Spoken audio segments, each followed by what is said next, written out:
So for those of you who watched us roll out cameras across all our apps, and you wondered what we might have been doing, that was Act 1.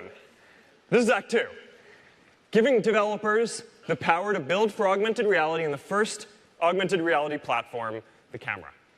All right, so let's take a look at what this is going to look like. All right, so you're going to be able to swipe to the camera, and you're going to start discovering effects that your friends are using and that are relevant to the place you're at nearby. And you're going to be able to scroll through all the effects, and there are going to be a lot of them. Now, we're going to start today with all the basic effects that you're used to. Right? Face masks, art frames, style transfers. And now, since this is an open platform, you're going to be able to create your own. And instead of having maybe 10 or 20 options to choose from, you're going to have thousands of options from creators all over the world, from all different kinds of cultures and backgrounds and styles. And this is launching in beta today.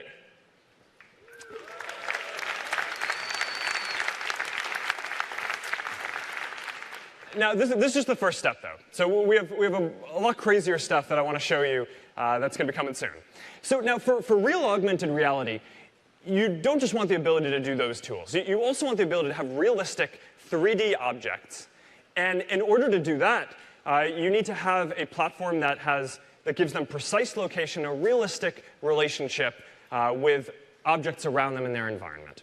So there's an AI technique for doing this called simultaneous localization and mapping, or SLAM, for those of you in the AI community. And here's how this works. So you're going to be able to easily create anything you want. You can write a fun message next to your breakfast, and it's going to be able to slide onto the table. And since we understand the depth of the table, you saw it was occluded in the right place as it came up. And you're going to be able to pan around, and it's going to maintain its position on the table exactly as if it were a real object in the world. So we can make this more fun. Let's add some breakfast sharks swirling around my bowl, some clouds. And there you go. It's got the depth right, so when they go behind the bowl, they're occluded. It gets the depth of the table and all that. All right, so there's some pretty involved AI work to make this all work. And we can do this on a phone.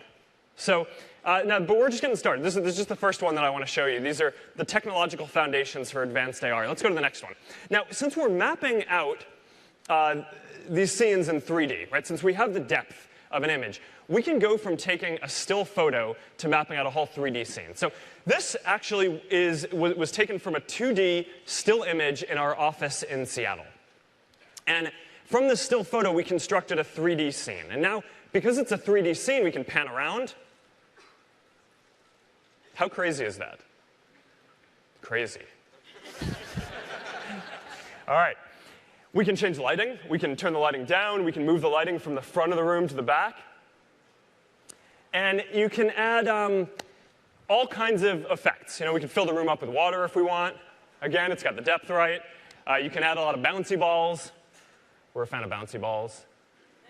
And we can fill the room up with Skittles, because the future is delicious.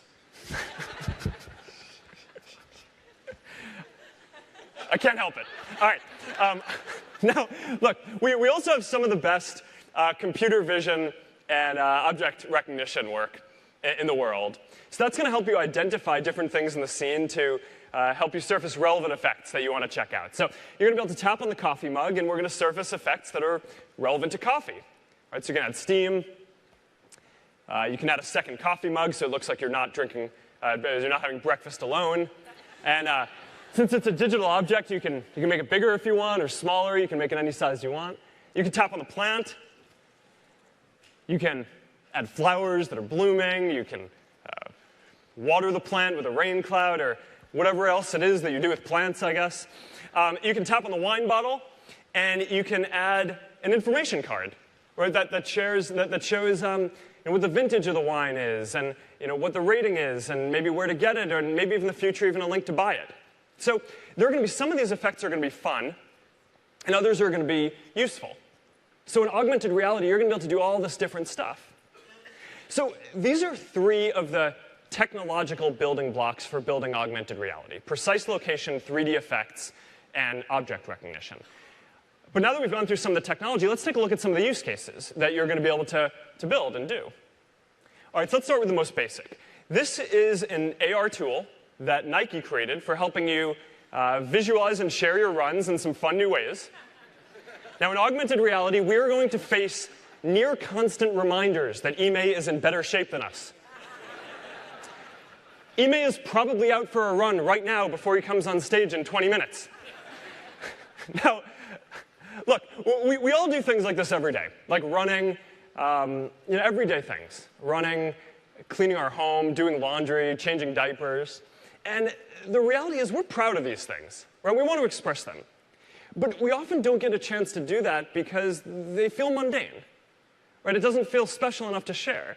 So, too often we don't share them unless we have something that makes that moment funny or feel like it's going to be relevant to other people. So as silly as effects like this might seem, they actually are really important and meaningful because they give us the ability to share what matters to us on a daily basis.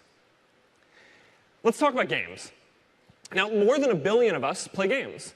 And I think that there's going to be a whole new genre of augmented reality games coming. So here's an example of a father playing an augmented reality game with his kids in the waiting room at the doctor's office, where he's using the table in the waiting room as the game board for a tower defense game, and the kids can kind of slap the bad guys before they get to you.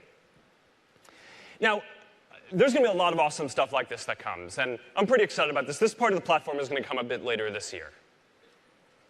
Let's talk about art. Now, with augmented reality, you're going to be able to create and discover all kinds of new art around your city. So, this is a piece at Facebook headquarters. And, without augmented reality, this actually just looks like a blank wall. But when you are in augmented reality, you get this beautiful piece of art that's not just a painting on the wall, but it fills up the whole space. And it's 3D, and not only that, it's something that would be impossible to build or make in reality because you have this infinite waterfall of paint coming down, and it's really quite something to look at. Now, one thing that's kind of a funny side effect of this is that now we're on Facebook, we notice that there are just people gathering around looking at blank walls. So, this is going to be a thing in the future, right? I mean, it's just people just kind of sitting around and staring at blank walls. So we actually put a physical plaque on this wall to commemorate that we think this is going to be one of the first pieces of augmented reality street art in the world, but there's a lot more like this coming.